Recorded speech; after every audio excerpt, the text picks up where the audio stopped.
Great. I'm Sarah Weigel.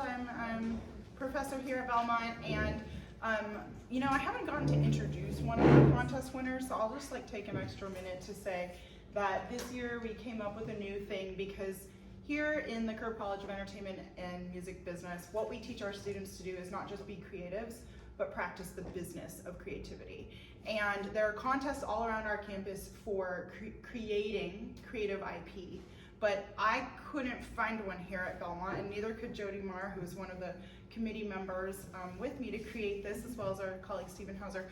I couldn't find a prize that was for someone that presented or could do the business of the IP, which is after all what we're actually teaching, you know, some of you guys to do. So I thought, let's just make one, and we'll house it in Writerfest where it makes a lot of sense, and we'll have a contest. And so all the four winners that you maybe you've seen some of, well, we have another winner. Mariah is actually in the room right now. So our 4 winners, we had 2 for fiction and 2 for songwriting. Screenwriters were also invited, and nonfiction writers were also invited to submit, but we didn't have as many of those.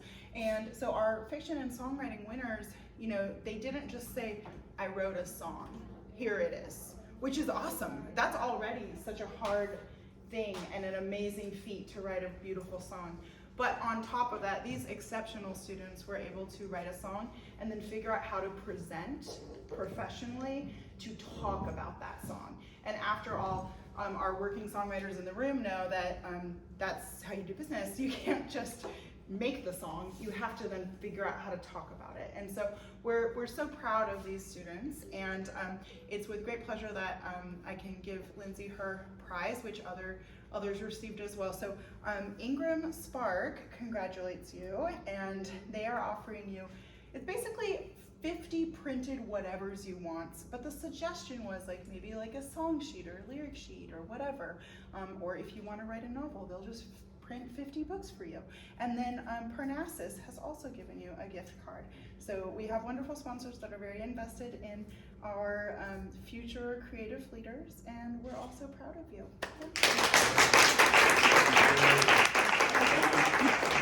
All right, show of hands.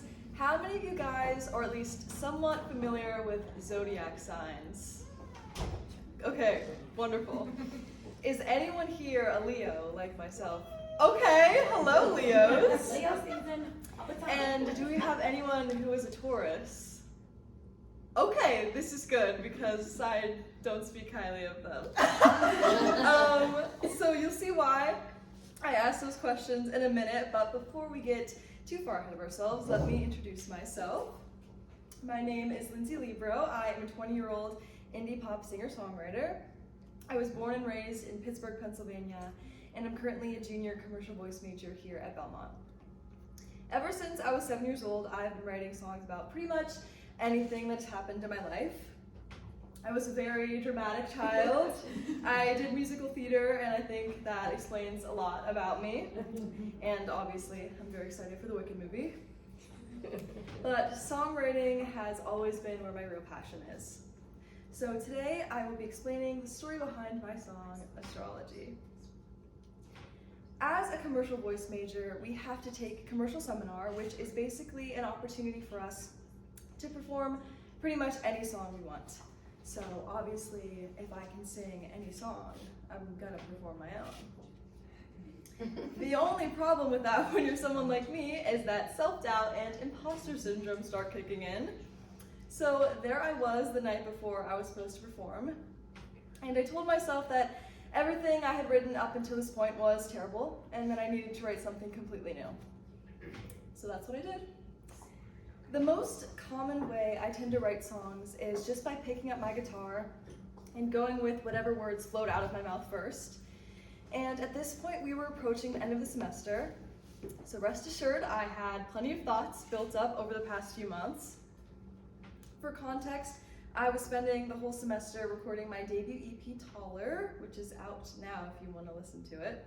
And I worked on that with my awesome producer, Steve Stout.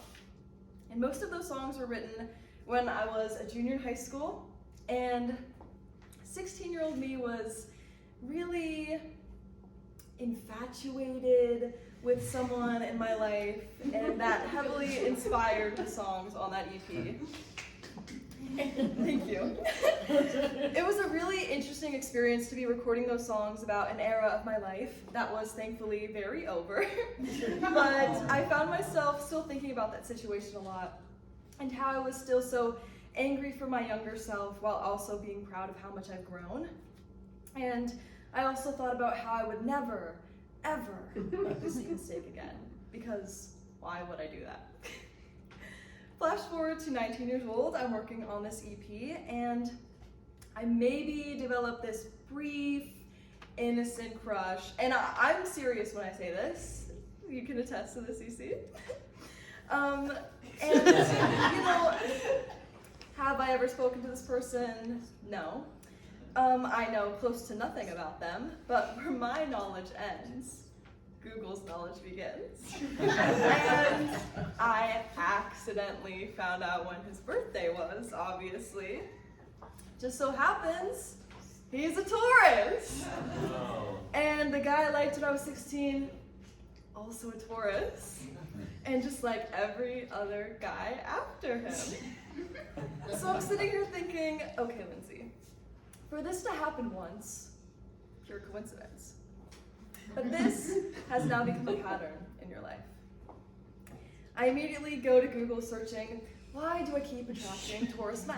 I don't really know. So I wrote a song about it, which you will hear very soon. So I sang the song in seminar the next day, and I was actually really upset with myself because I struggle with performance anxiety, which is just the best thing to have when you're a singer. And I choked, and I just went back to my dorm and sobbed for like an hour, just feeling like a failure. But people still came up to me after and told me how incredible my song was, and didn't even mention anything about me messing up. And I ended up posting a clip on Instagram, and people were just so wonderful about it. And that's when I kind of realized I get in my head so much that I forget my lyrics can actually mean something to people. With this song in particular, it was kind of surprising to me, I guess, because it was so personal and specific to my own life. I wasn't sure if people would still be able to relate to it, but I'm so glad that they were. Obviously, I would not be who I am as a songwriter without Miss Taylor Allison Swift. I always say she's like my second mom, which I've said in front of my actual mother before, and she's not typically pleased to hear that. And she's actually driving into town tomorrow night, so if anyone sees her, just don't mention that. Back to Taylor Swift. I feel like she helped me become more fearless as a writer. She just really tells all the minute details about the things that have happened in her life. And that level of specificity really does make the song more relatable for me as a listener. The first song that always comes to mind is Teardrops on My Guitar, where she says, Drew looks at me, I fake a smile so he won't see. And I have never had a crush on a guy named Drew, but the song is still so relatable because you can feel the vulnerability and how she is directing the song to one specific person. And we all have our own Drews. Feel free to insert your own four-letter name in place. Another one of my inspirations is Olivia Rodrigo. And I think something I've been learning from her is how to be funny or witty in my songwriting. I sing Astrology kind of poetically, but a lot of the lines in this song are right on par with the unserious things that I say to my friends. I have the line, I'd like to be taller so I can look down on men, which then goes right into, good thing he was shorter than me, I don't have to pretend. These lyrics feel like things I would actually say in conversation, which just make the song feel a lot more honest and raw to me. So I was thinking about how I wrote this song just over a year ago now. I wrote it November 14th, 2023, and it's actually kind of funny how this song has become prophetic in a way. I guess I just cannot avoid Taurus men for the life of me, which is a terrible and incredibly niche cycle to be stuck in. And obviously, if you can't tell by my cluttering, it has never worked out. But one of my favorite mantras that I've been reminding myself of is, what's meant for you will not pass you by. I feel like it's really easy for me to get down on myself and to just feel like I'm so far away from the things I want to achieve. And I was thinking about how every moment in my life led me to writing this song, which sounds like a very dramatic statement, but it is true. I could have easily given up and sung an already finished song for my seminar, which maybe would have been easier in the moment, but if I had done that, this song probably would not exist, or at least it wouldn't exist in the same verbiage. I ended up writing the song in an hour, and it was just so much a product of my brain at the very moment I was writing it. I think songwriting is just so special in that way. Writing this song felt like catching lightning in a bottle, and I knew the minute that I wrote it, I was reaching a new level of honesty in my songwriting that maybe I had been avoiding out of fear that people would figure out my songs might be about them. And if you know me, you know that I have since gotten over that. But I realized that these songs are my own stories to share. And somewhere out there is a girl just like me who will hear this song and feel like her story is seen too. And that's the story behind my song, Astrology, which I'm now going to sing for you all. Woo.